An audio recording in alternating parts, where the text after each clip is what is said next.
So Jalen Ramsey, of course, is the Pro Bowl corner, 7-time Pro Bowler, by the way, 3-time All-Pro for the Miami Dolphins. And it looks, based on Ian Rappaport's report, Adam Schefter's reporting, a lot of the national people are all over this, that he could be on his way out of Miami. The Dolphins and him are mutually set to explore trade options.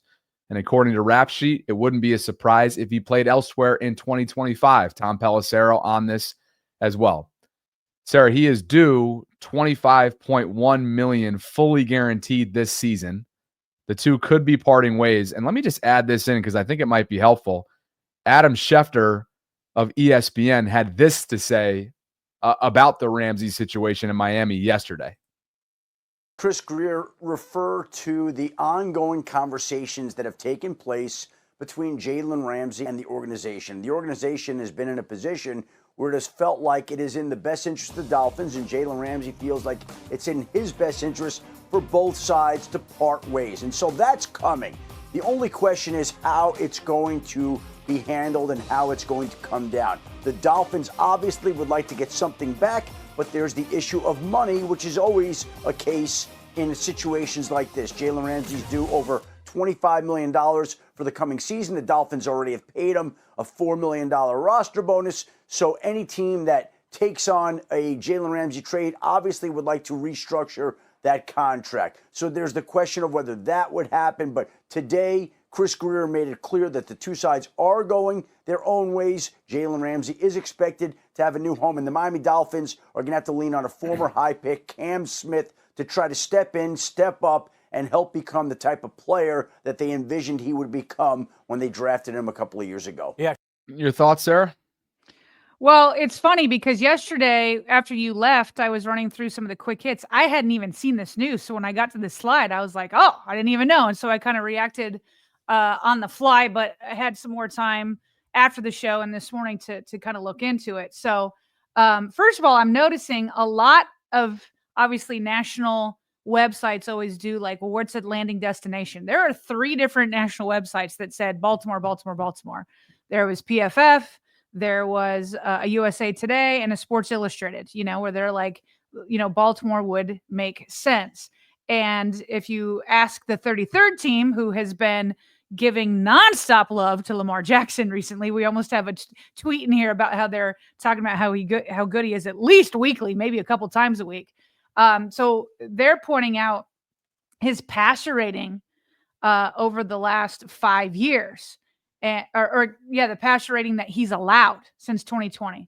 So passer rating in 2020 is 69.9, 2021, 67.3, 2022, a little bit higher at 99.1, 2023, 66.2, and then 2024, 89.8. So just to put that in perspective, because if the Ravens were, and we're not saying that they will, but if the Ravens were to trade for him, really what we're comparing this to is what Cheeto did last year and what Brandon Stevens did last year, right? Because if Ramsey came, he'd be the one to replace Brandon Stevens over Cheeto. Cheeto right now is the one slated to do that. Brandon Stevens last year allowed a quarterback rating of 106.1. 106.1. Cheeto was 89.7. So pretty darn close to what Ramsey is here. Brandon Stevens also allowed 8.9 yards per target. Cheeto was 7.2. Ramsey beats them all at 6.5. Last year was a down year for Ramsey for sure. It was the first year in his entire career where he has not made the Pro Bowl.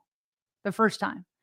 So you have to ask yourself, any team that might be wanting to trade for him might be asking themselves, well, was last year just a down year, or is this starting a new trend as he's 30 years old?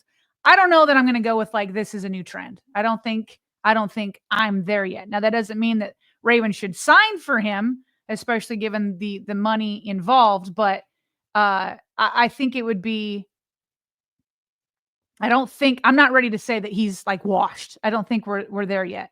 So it was Gordon McGinnis, who we've had on the show before, who for PFF felt like Ramsey would make a good fit for the Ravens.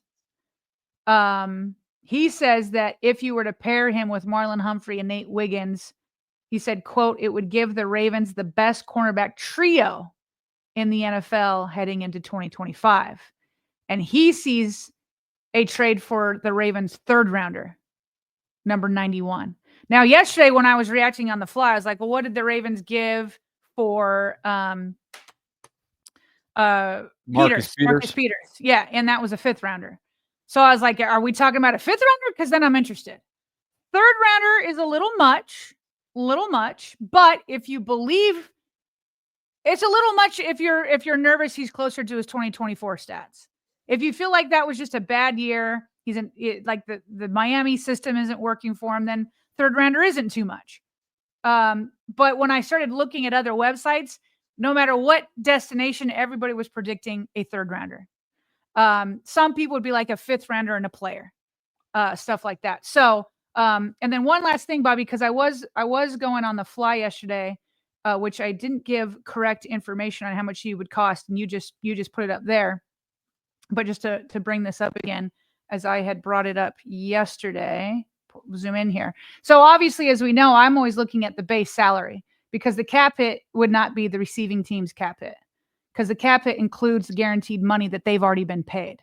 So you really look at the base salary. The problem is I forgot to come down here and look at his option bonuses, which is more guaranteed money. So that's why you're looking at, let's see here. Take this off, bring this back in. Spot Track kind of went over it. So for 2025, you're looking at $21.1 million when you add in his base and the option bonuses they would still have to pay. Now, the Spot Track also says what the receiving team's cap hit would be in 26, 27, 28, and it's always more than 20 million. But because each of those would be guaranteed money that is triggered on certain dates, he's saying you could do a pay as you go. But almost none of this matters. It's true that he'd be $21.1 million this year. But going back to what Adam Schefter said, none of that matters because Jalen Ramsey and the receiving team would restructure the contract and probably just start anew. So you could pay him for what you're comfortable with. So these numbers may not even matter. I think speaking to the draft compensation that you were sort of reiterating there from what you read, we probably both agree that that third is a little rich.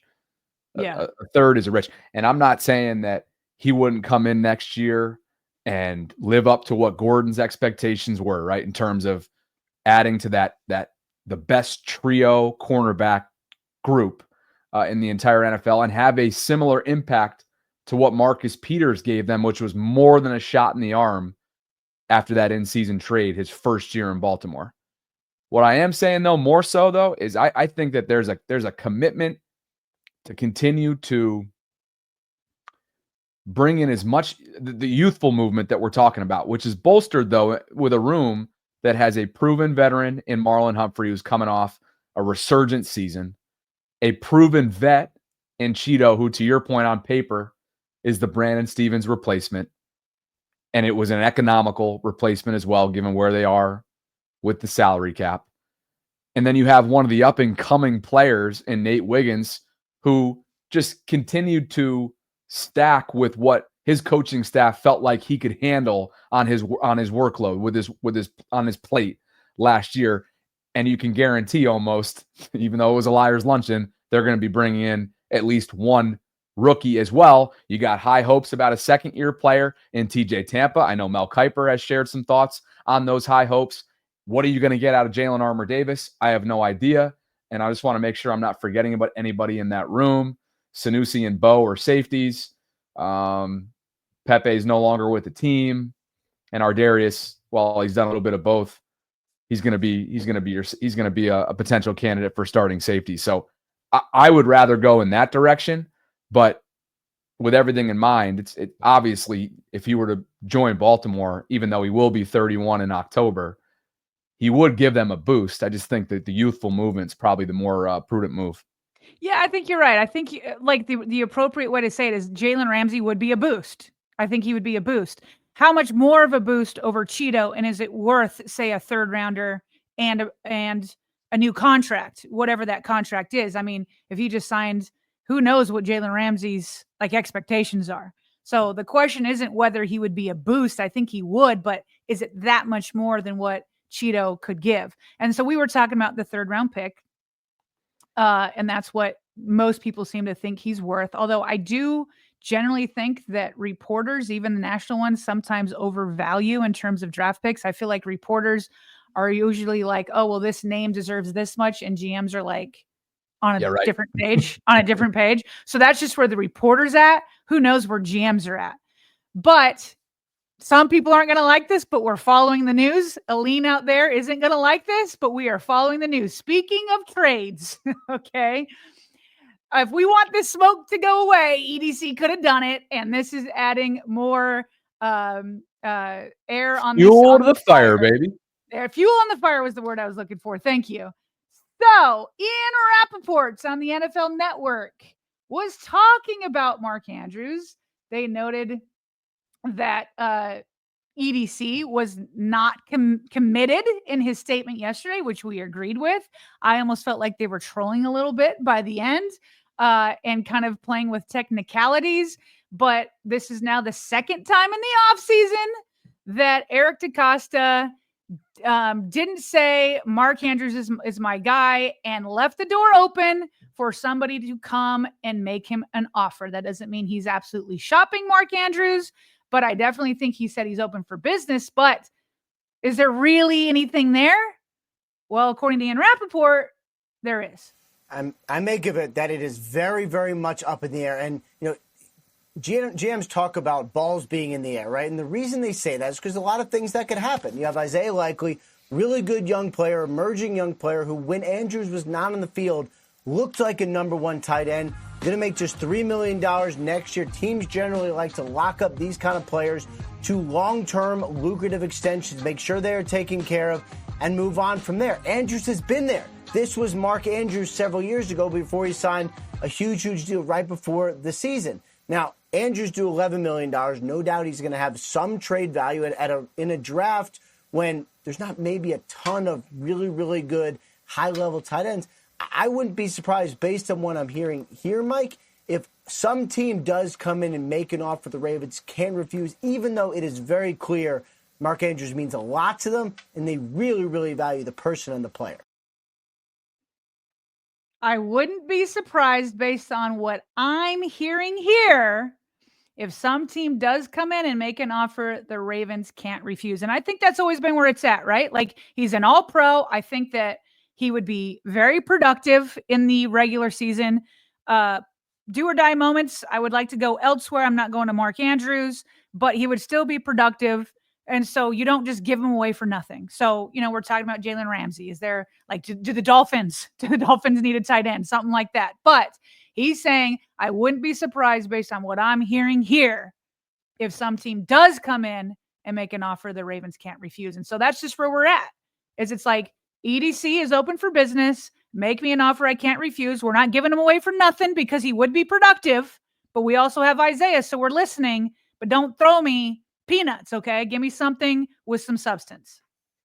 Yeah, based on what he's hearing here, which is a different thing than what he might be hearing elsewhere, right? And that could change leading into the draft. Where's here?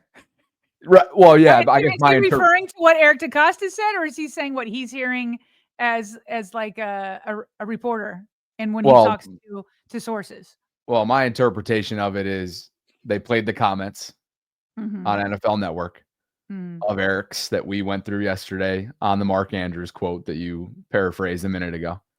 And I think he was reacting directly to that. That's my interpretation of it. But hey, if it's outside, if it's elsewhere, and there is actually concrete reporting, that's probably going to happen around the draft. So buckle up next week. The door is open.